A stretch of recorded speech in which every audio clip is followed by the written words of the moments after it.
Hello बच्चों, let's read this question. The question says assertion if a point charge q is placed in front of an infinite grounded conducting plane surface, the point charge will experience a force. Reason: the force is due to the induced charge on the conducting surface, which is at zero potential. Option first, both assertion and reason are correct, and reason is the correct explanation of assertion. Option second, both assertion and reason are correct, but reason is not the correct explanation of assertion. Option third, assertion is correct, reason is incorrect. Option fourth, assertion is incorrect, but reason is correct. तो इस question के अंदर हमें क्या बोला गया है कि यदि एक पॉइंट चार्ज क्यू को एक ग्राउंडेड कंडक्टिंग प्लेन सरफेस के सामने रखा जाए तो वो फोर्स एक्सपीरियंस करता है. रीजन हमें क्या दे रखा है कि जो फोर्स है वो इंड्यूस्ड चार्ज के कारण जनरेट हो रहा है. तो बात करते हैं की कंसेप्ट की.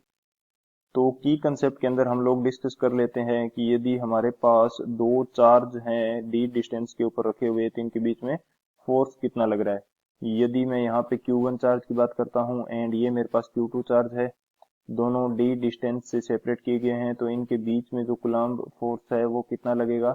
इसकी वैल्यू हमारे पास होती है K Q1 Q2 by D square. ये वैल्यू हमारे पास कूलम्बिक फोर्स की रहती है इन दो चार्जेस के लिए. ये हमारा फर्स्ट की कंसेप्ट हो जाएगा. सेकंड की कंसेप्ट हमारे पास क्या होगा कि यदि कोई चीज ग्राउंडेड की गई है, कोई सरफेस ग्राउंडेड है, तो उसका जो पोटेंशियल है वो जीरो रहता है. Potential potential of A grounded surface is zero. यानी कि ग्राउंडेड सरफेस का जो पोटेंशियल है वो हमारे पास जीरो रहेगा. तो ये दो हमारे पास की कंसेप्ट है. इन दोनों की कंसेप्ट की हेल्प से इस क्वेश्चन को सोल्व करते हैं. सॉल्यूशन की यदि बात की जाए तो हमें दिया गया है कि एक ग्राउंडेड सरफेस है हमारे सामने. ये सरफेस है, इसको ग्राउंडेड किया गया है, यानी कि इस सरफेस का जो पोटेंशियल है ये हमारे पास कितना है, जीरो है. एंड इससे मैं मान लेता हूं कि डी डिस्टेंस के ऊपर एक पॉइंट चार्ज जो कि पॉजिटिव क्यू चार्ज है वो हमने प्लेस कर दिया. एंड इस चार्ज के कारण इसका पोटेंशियल जीरो है, यानी कि इसके ऊपर जो कोई भी चार्ज नहीं है. कोई भी चार्ज यदि नहीं है तो इंड्यूस होगा चार्ज. इस पॉजिटिव क्यू चार्ज के कारण चार्ज इंड्यूस होगा, एंड चार्ज जो इंड्यूस होता है वो अपोजिट नेचर का चार्ज होगा. सामने वाली सरफेस के ऊपर अपोजिट नेचर का चार्ज इंड्यूस होगा, एंड इसकी जो अपोजिट सरफेस है उसके ऊपर इसकी सेम नेचर का चार्ज इंड्यूस हो जाएगा. अब हमारे पास दो चार्ज हैं, negative and positive Q. Positive Q हमने इसके सामने रखा है, जबकि नेगेटिव चार्ज जो है वो इंड्यूस हुआ है. सेम अमाउंट का जो चार्ज है वो इसके ऊपर इंड्यूस होगा.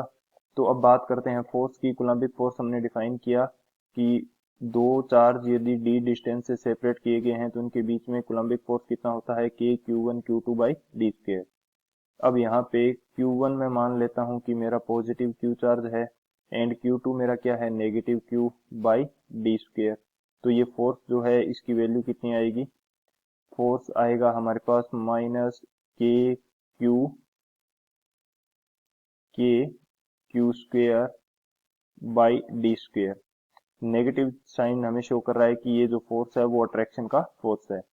सो जो यहाँ से हमारा असर्शन है ये करेक्ट हो जाएगा, क्योंकि चार्ज इंड्यूस होने के कारण ये जो पॉजिटिव क्यू चार्ज है ये फोर्स एक्सपीरियंस करेगा इस सरफेस की तरफ, कंडक्टिंग सरफेस की तरफ ये चार्ज जो है फोर्स एक्सपीरियंस करेगा. सो असर्शन हमारा करेक्ट है. रीजन भी हमारा करेक्ट है, क्योंकि रीजन में हमें दे रखा है कि चार्ज इंड्यूस होने के कारण इसके ऊपर फोर्स अप्लाई हो रहा है. सो असर्शन करेक्ट है, रीजन करेक्ट है, एंड जो रीजन है ये असर्शन के लिए करेक्ट एक्सप्लेनेशन भी है.